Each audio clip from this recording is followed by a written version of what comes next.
కల్కి మూవీ ఎలా ఉంది? బాగుందండి. చూడాలి క్యారెక్టర్ ఎలా ఉంది? ఎంట్రీ చూడాలి. కల్కి మూవీ చాలా బాగుందండి. సో కల్కి మూవీలో ప్రభాస్ గారిని చాలా ఫ్యాన్స్కి ఎటువంటి ఇబ్బందులు లేకుండా కానీ ప్రభాస్ గారిని చాలా ఎంగగా చూపించడం, స్టోరీని ఎక్కడ బోర్ లేకుండా స్టోరీని అలా హైప్ తీసుకెళ్ళడం ఒక మెయిన్ అంశంగా చెప్పుకోవచ్చు.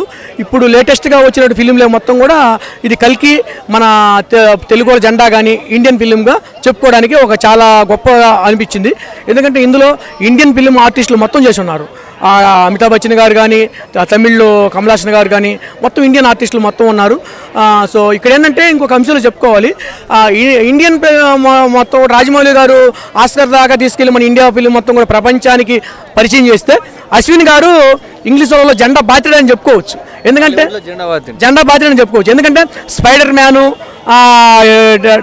మ్యాను, ట్రాన్స్ఫార్మరు ఈ సినిమాలన్నీ మనం చూసి ఎంజాయ్ చేసాం. మళ్ళీ ఇటు లోపలికి వస్తే మన హిస్టారికల్ రామాయణం, భారతం, అర్జునుడు, భీముడు, నకులుడు, సహాదేవుడు, పాండవ వనవాసం ఇవన్నీ ఏంటంటే మనకు తెలుసు. మన హిస్టారికల్ అన్నీ మొత్తం కూడా మనకి తెలుసు. సో వీటన్నిటిని కూడా మనకి చూసిన విధానం మనకు ఉంది. సో దానికి మాత్రం చాలా దగ్గరగా ఉంది. ఇంకొక అంశంలో 3 కాలాలని ఇమిటేట్ చేశారు. అంటే భూతకాలం, భవిష్యత్తు కాలం, అన్నిటి కూడా కాలాలు 3 ఉన్నాయన్నమాట. వర్తమాన కాలం ఇవన్నీ కూడా ప్రజెంట్ జరుగుతున్నటువంటి అంశం ఏంటి, రాబోయే జరిగిందేంటి, జరిగిందేంటి, జరగబోయేది ఏంటి, వీటన్నిటిని కూడా తీసినటువంటి అంశం అశ్విన్ గారు అని చెప్పుకోవచ్చు. ఒక ముక్కలో ఒక థియేటర్లోకి వెళ్ళి సర్వ ప్రపంచాన్ని చూడవచ్చు. మన వేరే ప్రపంచాన్ని మనకు చూపిస్తారు ప్రభాస్ గారు. ఎందుకంటే మనం తయారు చేసుకున్నటువంటి గాలి మోటార్లు, రేపు రాబోయే రోజుల్లో గాలిలో ఎగిరే కార్లు కూడా వస్తాయని మనం విన్నాము. నెగిటివ్ షేడ్స్ ఉన్న పాత్ర ఉన్నారు, నిజమేనా?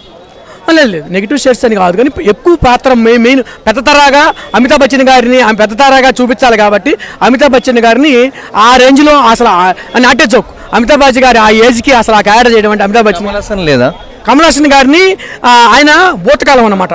ఆయన కాలానికి చాలా మంది తెలుసుకోలేక కమల్ హాసన్ గారు ఏంటి అయ్యని అనుకుంటున్నారు, కానీ ఎవరి క్యారెక్టర్ వాళ్ళకే ఇమిటేషన్ చేశారు. రాజమౌళి గారు ఒక షాట్లో వస్తారు, మరి ఆయన ఏమనుకోవాలి. ఆర్జీవి గారు కూడా వస్తారు. ఆర్జీవి గారు కూడా అంటే ఒక కాంప్లెక్స్లో ఛాయ్ తాగడం, ఏ తాగడం, ప్రతి ఒక్క ఆర్టిస్ట్ను వాడారనమాట. సో అలా అర్జున్ దేవరకొండ అంటే మనకు నకులుడు, అర్జునుడు, భీముడు, అజుడు ఇవన్నీ కూడా మనకి చూపించారు కదా. ఇంకా దుల్కర్ సల్మాన్ కూడా చూపించారు. ఆయన ఏంటంటే మన లేటెస్ట్గా ఉన్నటువంటి కలియుగంలో మానవ నిర్మితమైనటువంటి అంశంలో ఎటువంటి ఉంటారనేది ఆయన చూపించారు. సో మూవీ మాత్రం సూపర్గా తీశారండి, ఎక్కడ బోర్ కొట్టదు అనమాట. అమితాబ్ బచ్చన్ గారి క్యారెక్టర్ బాగానే ఉంది. ఎందుకంటే ఆయన దైవకాలం కదా, ఆయన పిల్ల మొత్తం కూడా దైవ నిర్మితం, విష్ణు రూపం కదా, విష్ణు మహానుభావ విష్ణు బాగుందన్న కల్కి.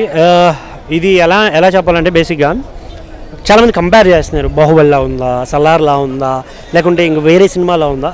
ఇవన్నీ పక్కన పెట్టేస్తే కొత్త ప్రయత్నం చేశారు. ఫస్ట్ థింగ్ నాగాశ్విన్ గారు ఇంతమంది అన్ని సౌత్ నార్త్ అన్ని పెద్ద పెద్ద హీరోలను తీసుకొని హ్యాండిల్ చేయడం గొప్ప విషయం.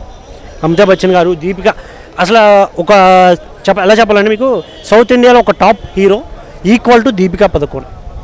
అది అందరికీ తెలుసు. అంత రెమ్యునరేషన్ తీసుకుంటారు ఆవిడ, అంత పెద్ద సెలబ్రిటీ. ఆవిడ కూడా ఇందులో చేయడం అనేది చాలా గొప్ప విషయం. మెయిన్గా దీంట్లో ప్రభాస్ గారి క్యారెక్టర్ తక్కువ టైం ఉన్నా కూడా చాలా ఉన్నంతసేపు ఎంటర్టైన్ చేస్తుంది. ఆ పంచులు కానీ, బేవరం స్టైల్లో మాటలు కానీ పీక్స్ అని చెప్పాలి ఫస్ట్ థింగ్. ఇంకొకటి అమితాబ్ బచ్చన్ గారి క్యారెక్టర్, దీపికా గారి క్యారెక్టర్.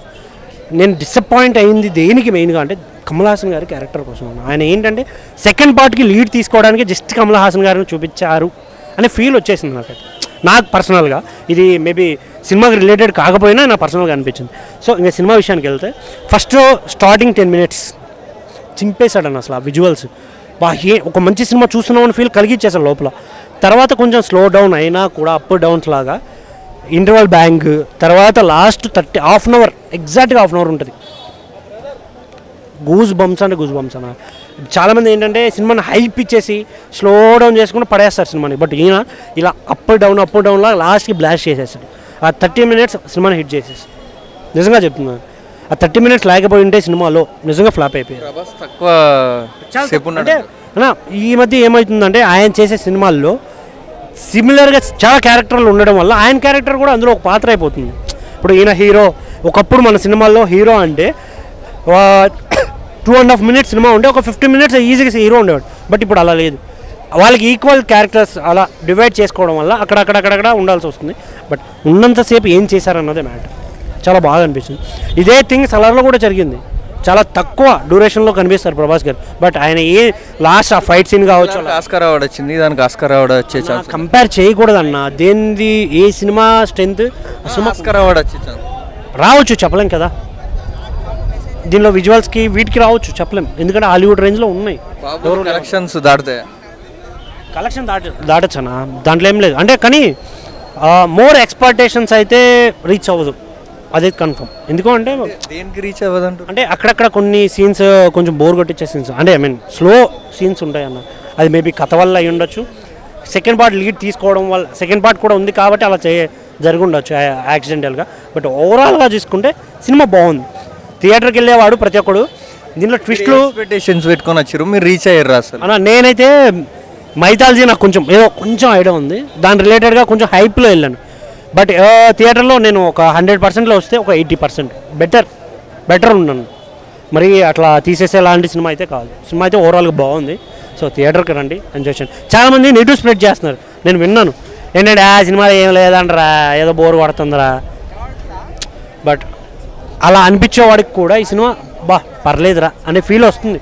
సినిమా పోయిందనే ఫీల్ ఎవరికి రాదు. ఇప్పుడు ఆదిపురుష్ కావచ్చు, ఇంకా రాధేశ్యామ్, ఇలా కొన్ని సినిమాలు ఉన్నాయి. ఏం సినిమారా బాబు అనే ఫీల్ వస్తాయి, కానీ ఈ సినిమా అలా రాదు.